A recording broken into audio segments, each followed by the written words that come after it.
Hello Game of Thrones fans, thanks for tuning back into my channel and checking out my videos. We're in our second game here of our 401 games, release weekend, casual afternoon, whatever you want to call it, 401 games in downtown Toronto in Ontario, Canada, where we had some players show up and we played casually while new players came and tried out the game. And here we are on the left. We got Alex O'Shea. I just want to give a shout out to Alex O'Shea and thank him. He's been around in the Toronto meta for longer than I have, and he's usually behind organizing the local play events at the stores in that area for Game of Thrones First Edition, and he's been eagerly awaiting Game of Thrones Second Edition. So he's back. He's got his core sets, and hopefully he'll help us work with the local stores there to make sure they're ordering their store champ kits, their game night kits and whatnot, and getting people together for tournaments. So I just want to say a big thank you to Alex O'Shea for helping organize many of the tournaments I've driven to Toronto and played in, and for keeping that meta going. Alright, so first plots here, we got heads on spikes. Looks like they're going to a coin flip with a nice Stark token to decide who gets initiative, and it looks like Alex won that initiative and he's choosing to go first. So he's going to pull Robert Baratheon with heads on spikes, hitting the dead pile, and Alex gaining 2 power. Now Mel's turn. Let's see what she can pull. And just a for the north. Just an event. But still a card out of hand, but it does not equal the power of getting Robert Baratheon with heads on spikes turn 1. So that's not looking good for Mel. But Alex's start there. It's only Sansa and reducing location, so not a great setup. And Mel looks like she's got a duped Maester Crescent and a Selyse Baratheon. And it looks like Alex is marshalling Arya, who triggers her ability to get a duplicate, giving her a military icon, and she also has stealth. And Bran Stark, who can be sacrificed to cancel an event.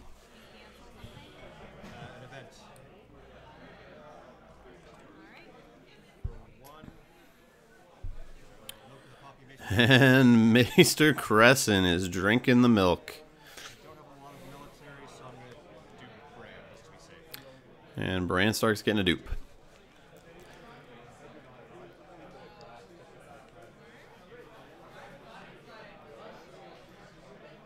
So Mel plays her reducing character.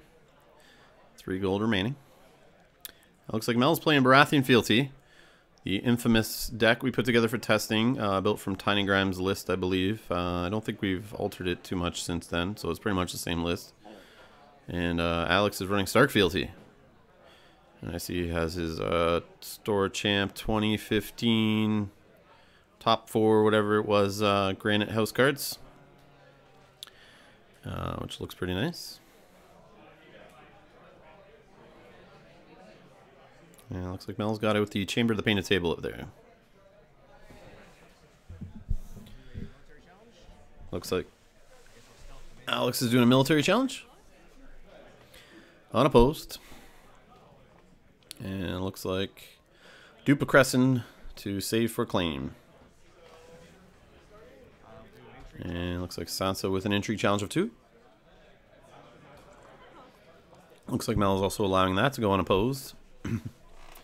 Claim of 1. Ours is the Fury. 2-cost event. Basically can throw a Baratheon character into a challenge and stand it if you win.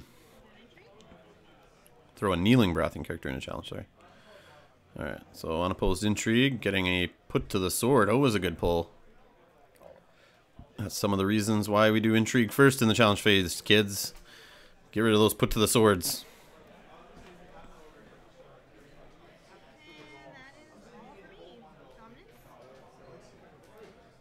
And it looks like Mel's taking dominance.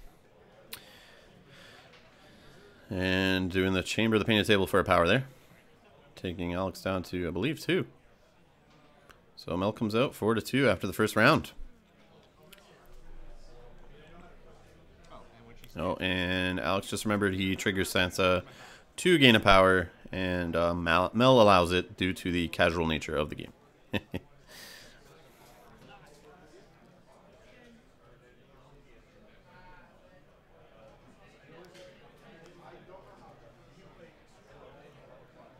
So for a Stark deck, I'm not seeing too many military icons out on Alex's side yet, but I'm sure the kill will get going. Hence the put to the sword included in the deck. Oh, and the 2 claim plot, Winds of Winter, has been flipped. And Alex is choosing to go first against Mel's Calm of Westeros plot there.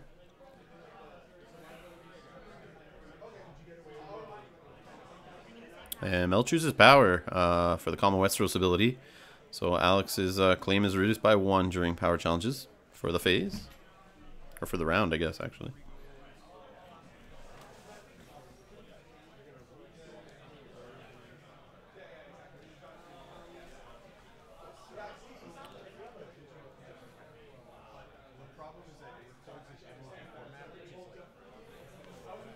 We're also joking in our match later about how Alex turning that fealty card every time he, or sorry, his house card, or sorry, house stone that he had to do every time fealty needed to be triggered. He was making jokes about getting carpal tunnel there, trying to kneel that and stand that every round.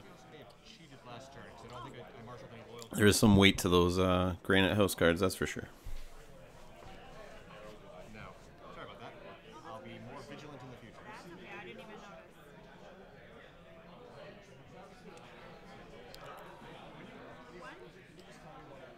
And Mel plays the King's Road.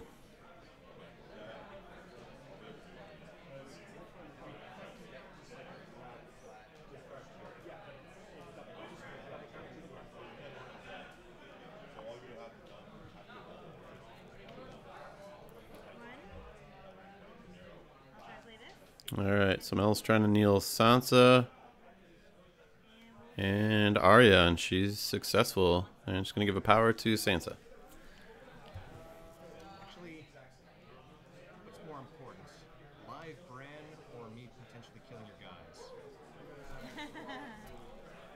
I think Alex is now debating whether to, yeah, he discards Bran Stark to cancel the event.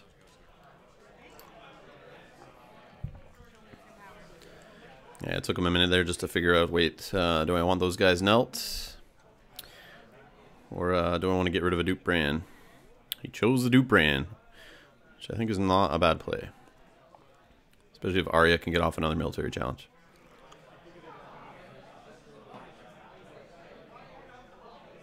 Alright, so Mel's kneeling for fealty. Reduce a loyal character by 1. Oh, sorry, loyal card by 1. And she plays the Red Keep, which is her card draw. Giving her +2 power to power challenges on her side, where she declares a participating character. And saving a gold. So intrigue challenge with Sansa of 2. Let's see what Mel does to counter that, if anything. Got to decide what's in her hand, if it's worth losing, and if she wants to do an intrigue back, because it looks like she only has 1 intrigue icon on the table. And she goes unopposed to leave her intrigue challenge icon standing. So it looks like she has an action before resolving the challenge. Okay, so we haven't done challenge resolution yet. Yeah, it was unopposed. Right, this is a challenge's action. You can't do it during the resolution of like. So you can do this. So I've initiated it. No, that's fine. Before it resolves, you can play it. No, that's fine. I'd prefer if you did actually at this point. I just want to make sure we got the timing. Yeah, so they're just having a little disagreement over timing. Mel declared unopposed, and I guess tried to do it in that action window before resolving, but Alex had jumped ahead and collected power, but he quickly went back and wanted to correct that. They wanted to do it right, so they were just debating. Mel just wanted to let it go and not and just call the event back, but Alex is letting it go. They just want to make sure they're in the right timing, and Alex hadn't collected his unopposed power yet. So don't forget, kids, Alex Hines and his luck saying there for you know, challenge resolution, who wins or loses, you know, then you do reactions to winning or losing, which the L, think of losing, so reactions to that. And then the U in luck is for unopposed bonuses, and then C is for claim, and then finally the K in luck is to resolve keywords. So every time a challenge resolves, just remember the word luck and go there. So that's what stalled the game a little bit there. It looks like the claim 2 military gets through. And Mel's down to Celeste Baratheon. So let's see what she does on her challenge phase here.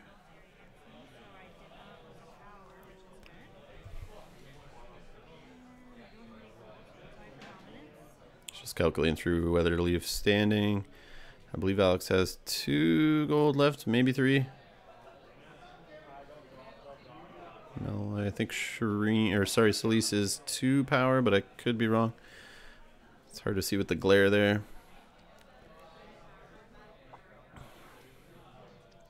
It's a problem with playing in a store, I find. It's hard to control where the lights are when you can only find so many tables open and only so many areas to put the camera. It's hard to get a right angle without glare. And in 401, their upstairs is very nice, except for they just use small pot lights everywhere, so it's pretty dim. And they're all over the place on the ceiling, so it's hard to put the camera at the right angle. I apologize for the glare.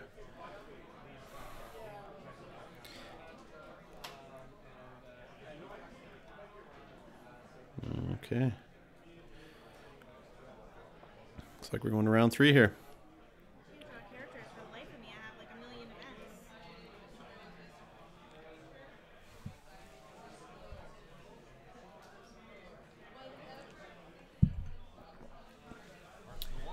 Alright, so Alex is playing March to the Wall. So how does plot time work now? Because this is And well, whoever we decide who's first player. So. and then their plot yep, Mel chooses Filthy Accusation, so they're just discussing who goes first, who resolves plots first.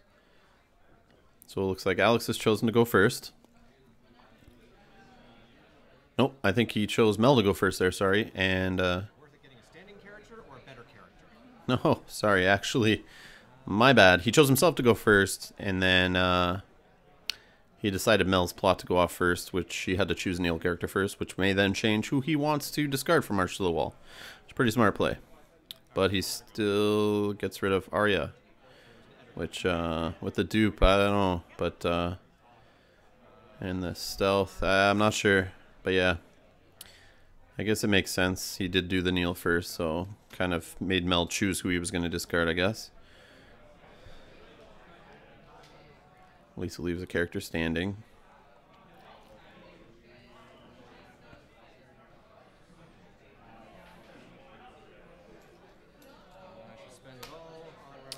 And he spends 4 gold on Rattleshirt Raiders. Great neutral card. I love their ability, the way if they're in a challenge and you win it on offense in military. I guess if they're just in the challenge, but they have no attachments, I believe, so you can't really give them another icon that I know of. But when they do win in the challenge, you trigger the reaction, then you get rid of an attachment, which I love doing before resolving military claim, because you can get rid of bodyguards ahead of time, and then that's just one less option the opponent can choose when resolving claim of a military challenge. So those guys are great. The reason why I'm running no agenda in a lot of my decks lately is to get those guys in there. Go over that 15 limit of neutrals on the fealty. So looks like Mel is kneeling with Consolidation of Power, and Neil's the Rattleshirt Raiders, and she's going to burn a King's Road. And we get a Fiery Followers out for free, technically. And she saves 3. Interesting play. She must have something in her hands to save that gold for. Oh, there it is. Scene in Flames. And Alex is passing the hand over. Let's see what Mel chooses to discard. It's too bad she did not have Melisandre out already. Or she could have got a Neil off the Fiery Followers there, or Scene in Flames. At least one of them. But it's only Sansa standing, so... Oh, another put to the sword.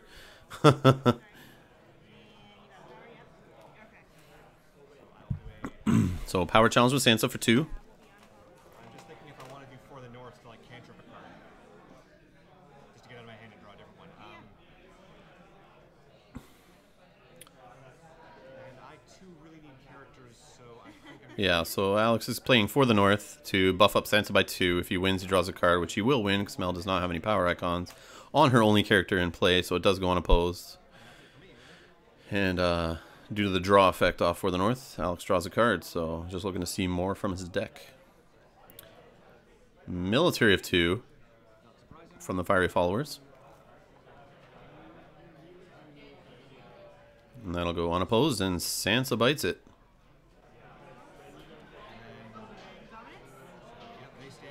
So Mel takes dominance, fiery followers, and she steals a power with the Chamber of the Painted Table. And she cannot trigger the red keep, obviously, that round, because she did lose a power challenge.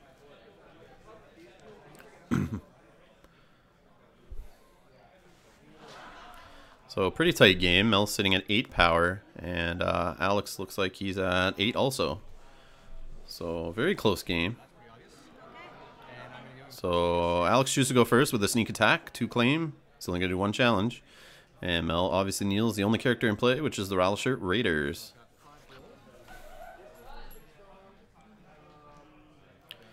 Alex drops out a Rose Road for free, playing his limited card this round.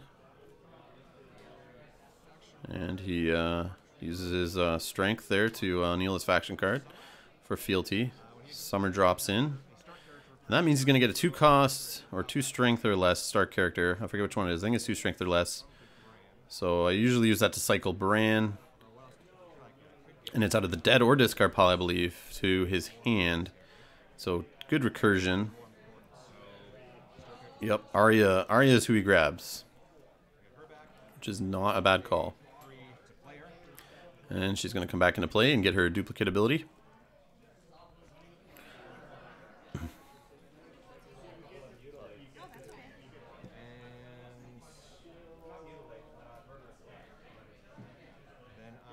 And it looks like Alex is going to sit on a gold. And I think he's going to go for a military challenge by the looks of it. He's got a stealth from Arya with military icon and a summer, so unless Mel can put out something to counter that, but it does not look like she does. So it looks like the fiery followers are going to bite it. So I'm going to do a military challenge. Actually, I guess I could. Doesn't matter. Do a Military challenge of 3. Block with 2, and the fiery followers is claimed. And I've got 3 strength for dominance. I have 8, 9, 10. And Mel takes dominance with the Iron Throne and steals a power. So she actually came out on top that round in the power challenge, in the power gain. Oh, if I've not lost the power, I thought I had to do a power. And the red keep gains her 2 cards because Alex chose not to do a power challenge. Yeah, so Mel did not lose one. Can she push through here with the location suite down at the bottom? I hate seeing that Iron Throne, Red Keep, and Chamber of the Painted Table together. That is my worst nightmare. I don't usually include a lot of location hate in my decks, so yeah, something I gotta work on. Because when I see that put together at the bottom, it's tough to keep it going. But knowing Robert Baratheon is dead is always a good feeling, so we'll see if Mel can push it through without him. So she plays a noble cause. Alex has a Storm of Swords, so he's going to get to do 2 military challenges this phase if he chooses to.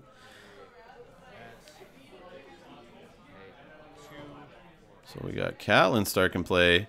Opponent can't trigger abilities while she's in the challenge, just like Brienne of Tarth from First Edition, as Alex stated.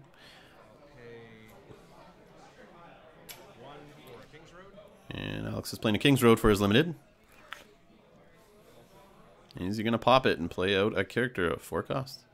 Nope. He will save it for next round and hold on to a gold. Mel collects 5 gold. And gets a Rose Road. Does she have characters? She's going to lose them to claim unless they can handle the military onslaught. But with Arya out there with stealth, I don't see it happening.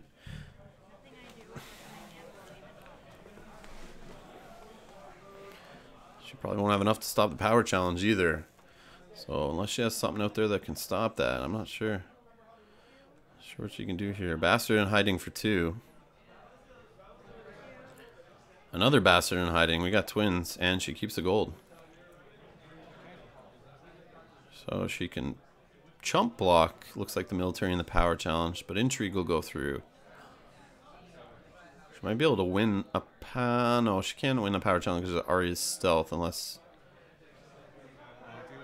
But cancel that. Arya's going in for military stealthing and blocking with the other one. claiming the bastard in hiding. And military number 2. Rattleshirt Raiders killing the second bastard in hiding. And we got a power challenge of 4 from Mama Stark there. And Mel's losing 1 power. So you get dominance. Yep. And I'll take one from you. So we got Mel up to 9, 10, 11. And it looks like Alex is sitting at 7, 8.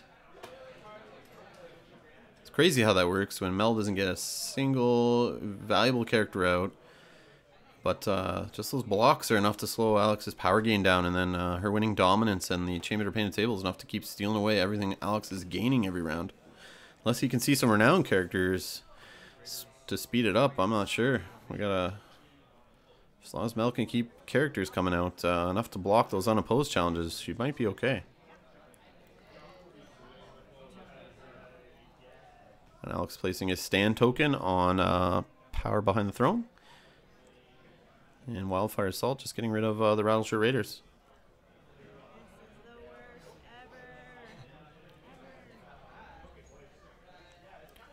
ever. Alright, just got a reducer. Little chump. And she's saving the rest. Doesn't seem to be drawing characters, I guess, or just they're too expensive, I'm not sure. Hope she's not forgetting about her fealty. She does have it shoved under her house card there, and shout out to Coolio, who stated it in the comments on one of the videos, how players shouldn't be hiding that underneath. That's how they forget it. So, yeah, keep it out separate. Keep it beside your house card. No reason to hide it. And that'll be it. Can even put it down with your locations. Treat it like a reducing location. So when your mind's, when your eyeballs are there, scanning your locations for cost reduction, your fealty will pop out to you. That's for 3 because of red keep, Oh right? yeah, sorry. Smell starts off with a 3 strength power challenges, power challenge, +2 from the red keep. And we got Eddard Stark out, who blocks it and takes a renown.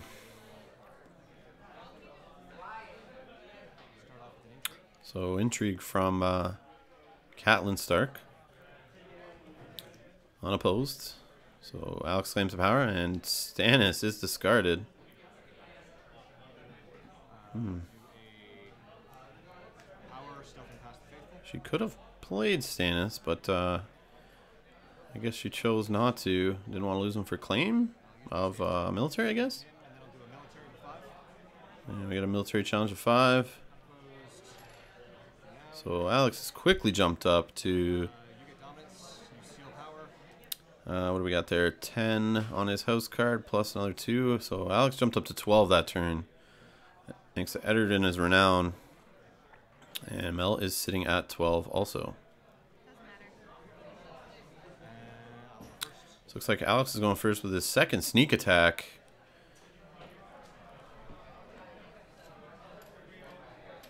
Mel desperately needs some Melisandre here to get some Neil going. As Robert's not going to fill that void. Thunderstone Knights. 1 for Kings Road. We got a Kings Road Limited. Next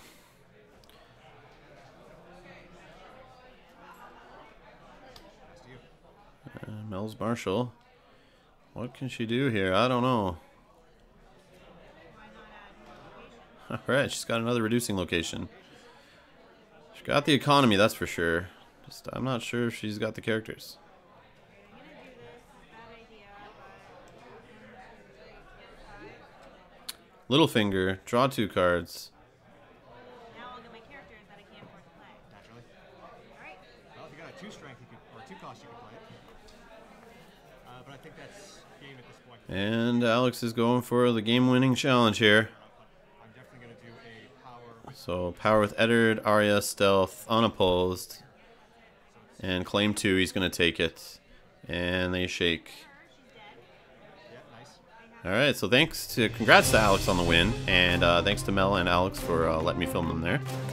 And yeah, check out our Facebook group, the Game of Thrones Toronto /Hamilton Meta if you guys are in the area and want to come out and play with us. Yeah, keep on watching and subscribe. And don't forget to hit that like button.